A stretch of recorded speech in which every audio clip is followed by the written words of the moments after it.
அஸ்ஸலாமு அலைக்கும். Hi friends, என் ஸ்டைலில் முட்டை மக்ரூனி எப்படி செய்கிறதுன்னு பார்க்கலாமா? மக்ரூனியை உப்பு சேர்த்து வேக வச்சு எடுத்துக்கலாம். ஒரு பெரிய தக்காளி, 5 பல் பூண்டு, ஒரு சின்ன துண்டு இஞ்சி இதை அரைச்சி எடுத்துக்கலாம். ஒரு கடாயில் 4 டேபிள் ஸ்பூன் எண்ணெய் சேர்த்து காஞ்சதும் ஒரு பெரிய வெங்காயத்தை மெல்லிசா நறுக்கி சேர்த்து வதக்கிக்கலாம். இது கூடவே ஒரு டேபிள் ஸ்பூன் மிளகாய்த்தூள், 1/2 டீஸ்பூன் மஞ்சள் தூள் சேர்த்து லைட்டாக மிக்ஸ் பண்ணி விட்டு அரைச்ச தக்காளி இஞ்சி பூண்டு பேஸ்ட் சேர்த்து ஒரு 2 நிமிஷம் போல் வதக்கி விட்டுக்கலாம். இஞ்சி பூண்டோட பச்சை வாசனை போன பிறகு புதினா மல்லி ஒரு கொத்து சேர்த்துருக்குறேன். இது கூடவே 1/2 கேப்சிகம் அதை மெல்லிஸாக கட் பண்ணி சேர்த்துக்கலாம். இதை நல்லா மிக்ஸ் பண்ணி ஒரு 5 நிமிஷம் போல் எண்ணெய் பிரிஞ்சு வரட்டும். இந்த மாதிரி நல்லா எண்ணெய் பிரிஞ்சதும் 2 முட்டை சேர்த்துருக்குறேன். முட்டை சேர்த்து அடுப்பை மீடியம் ஃப்ளேமில் வச்சு கிளறி விடலாம்.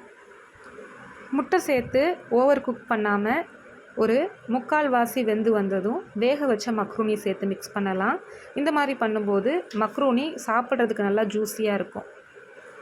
நம்ம மேகி, இப்பி நூடுல்ஸ்லாம் வாங்கும்போது அதில் மசாலா எக்ஸ்ட்ராவாக ஒரு 4-5 பேக்கெட் இருக்கும். நம்ம எல்லாமே யூஸ் பண்ண மாட்டோம். 1-2 எடுத்து வச்சுருப்போம்ல, அந்த மசாலா கூட இந்த மக்ரூனிக்கு யூஸ் பண்ணலாம். நான் இன்றைக்கி ரெடிமேடாகவே நூடுல்ஸ் மசாலான்னு கடையில் விற்கிது, அதை தான் வாங்கி யூஸ் பண்ணியிருக்கிறேன். இந்த மசாலா சேர்த்து மக்ரூனி பண்ணும்போது நல்லா மணமாக டேஸ்ட்டாக இருந்துச்சு. நீங்கள் ட்ரை பண்ணதில்லைன்னா கண்டிப்பாக ட்ரை பண்ணி பாருங்கள். இந்த ரெசிபி பிடிச்சிருந்துச்சுன்னா நம்ம சேனலை சப்ஸ்கிரைப் பண்ணிக்கோங்க. தேங்க்ஸ் ஃபார் வாட்சிங்.